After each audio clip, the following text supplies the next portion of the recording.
ബി.ജെ.പിക്ക് കുരുങ്ങാനുള്ള കയർ ബീഹാറിൽ ജെ.ഡി.യു തന്നെ ഒരുക്കുകയാണ്. കുരുക്കുമുറുക്കാൻ അങ്ങേ തലയ്ക്ക് എന്തായാലും മുഖ്യമന്ത്രി നിതീഷ് കുമാറുമുണ്ട്. ബീഹാറിൽ ബി.ജെ.പിക്ക് കാര്യങ്ങളാകെ കൈവിട്ടു പോയിരിക്കുകയാണ്. കഴിച്ചിട്ട് ഇറക്കാനും വയ്യ, മധുരിച്ചിട്ട് തുപ്പാനും വയ്യ എന്ന അവസ്ഥയാണ് ഇപ്പോഴുള്ളത്. ബീഹാറിൽ ഭരണം കിട്ടുകയും വേണമെന്നാൽ ജെ.ഡി.യുവിന്റെ ഈ കുന്തളിപ്പ് സഹിക്കാനും വയ്യ എന്ന അവസ്ഥ. ഇപ്പോഴത്തെ തെരഞ്ഞെടുപ്പ് അടുക്കാറായപ്പോഴേക്കും ബി.ജെ.പിയും ജെ.ഡി.യുവും പൊരിഞ്ഞ അടിയും നടന്നു. രണ്ടും വഴിക്കായി അവസ്ഥയിലാണ് എത്തിയിരിക്കുന്നത്.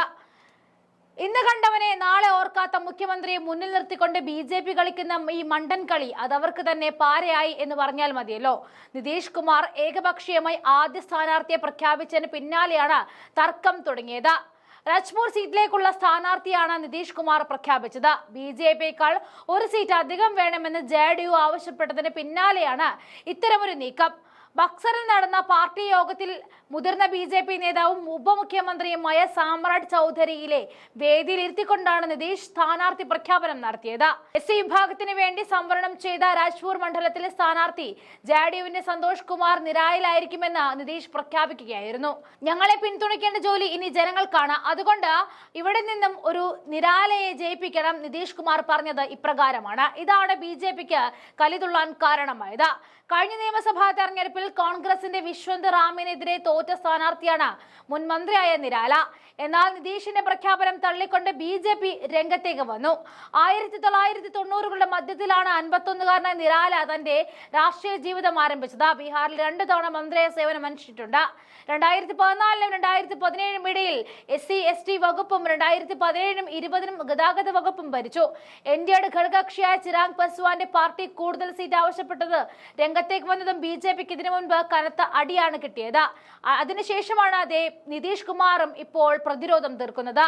തന്റെ പാർട്ടിയായ എൽ.ജെ.പിക്ക് കഴിഞ്ഞ നിയമസഭാ തെരഞ്ഞെടുപ്പിന് അപേക്ഷിച്ച് കൂടുതൽ സീറ്റ് നൽകണമെന്നായിരുന്നു ആവശ്യപ്പെട്ടത്. ഇതിനോട് നിതീഷ് കുമാർ മുഖം തിരിച്ചു നിൽക്കുന്നത് കൊണ്ട് ബി.ജെ.പി ആകെ പെട്ടുപോയിരിക്കുകയായിരുന്നു. ജെ.ഡി.യുവിന് കൂടുതലായി 5-6 സീറ്റുകൾ വിട്ടു നൽകി തർക്കം പരിഹരിക്കാനായിരുന്നു ബി.ജെ.പി ശ്രമിച്ചുകൊണ്ടിരുന്നത്. എന്നാൽ ഇപ്പോഴുണ്ടായ അപ്രതീക്ഷിത സ്ഥാനാർത്ഥി പ്രഖ്യാപനം കാര്യങ്ങളെല്ലാം തകിടം മറിച്ചു. മുഖ്യമന്ത്രി നിതീഷ് കുമാറിനെ ഉയർത്തിക്കാണിച്ച് തെരഞ്ഞെടുപ്പ് നേരിടാൻ ഒരുങ്ങുന്നതിനാൽ ജെ.ഡി.യുവിന്റെ ആവശ്യത്തെ എതിർക്കാൻ ബി.ജെ.പി മുതിരില്ല എന്നത് മാത്രമാണ് ഏറെ ആശ്വാസമായിരുന്നത്.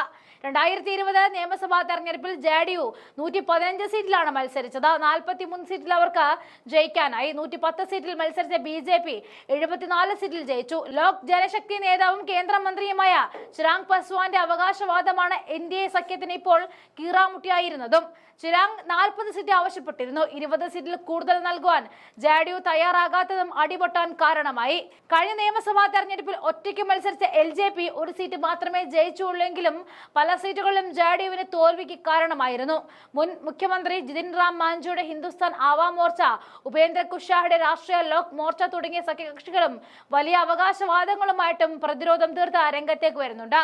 ഈ പാർട്ടികളെ തൃപ്തിപ്പെടുത്തുക എന്നതും എൻ.ഡി.എ സഖ്യത്തിന് വെല്ലുവിളിയാകും. വലിയ പൊട്ടിത്തെറിയുടെ വക്കിൽ നിൽക്കുന്ന എൻ.ഡി.എ പിളർപ്പിലേക്ക് പോകുമോ എന്നും ഉറ്റുനോക്കുന്നതുമുണ്ട്.